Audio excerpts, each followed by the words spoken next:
Hello, কোথায় আছো? এই অফিসেই আছি। তুমি 4 দিন ধরে বাড়িতে আসোনি। আরে 2 দিন ধরে তো আমি নিজেও ঘুমাইনি, একটা প্রজেক্ট নিয়ে ফেসে আছি। বাড়ি কখন আসবে? আরে বলতে পারছি না কখন আসবো।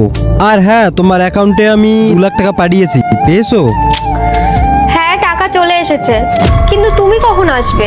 আরে আমার যাওয়ার থেকেও তো বেশি জরুরি না তোমার অ্যাকাউন্টে যেন ঠিকঠাক টাকাগুলো চলে যায়। কিন্তু আমি এই টাকাগুলো নিয়ে কি করব? যেটা তোমার মন চায় সেটাই করো। আচ্ছা, এটা বলো, খেয়েছো তুমি? আরে না, এখনো খাইনি, একটু পরেই খেয়ে নেবো। আচ্ছা ঠিক আছে, চলো আমি রাখছি, তোমার সাথে পরে কথা বলছি। একটা প্রজেক্ট নিয়ে কাজ করছি। এই নাও জল। পুরো 5 দিন পরে বাড়িতে আসলে, কখন যাচ্ছ, কখন খাচ্ছ, কখন কি করছো কিছুই তো জানি না। বুবাই, তুমি আমার কথা একটুও ভাবো না? না, এই দুইটি ছবির মাঝখান থেকে কোনো ছবি যদি পছন্দ হয় লাইক এবং সাবস্ক্রাইব করে দাও। আর তুমি কোন দেশ থেকে দেখছো লাইক এবং সাবস্ক্রাইব করে কমেন্টে বলে যাও, দেখি কোন দেশ থেকে আমার ভিডিও দেখে সবাই।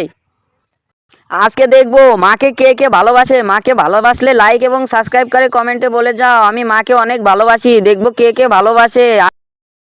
এই নাও। কি করবো এগুলো নিয়ে আমি? এইসব আমি চাই না বুবাই, আমি শুধু তোমার সাথে কথা বলতে চাই।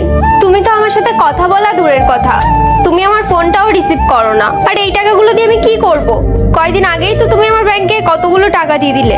যা ইচ্ছা তাই করো, কফি খাও, ঘোরো ফেরো, সিনেমা দেখো, শপিং করো। আর তোমার তো শপিং করতে ভালোই লাগে। বুবাই, আমি তোমাকে কি বলছি আর তুমি এসব কি বল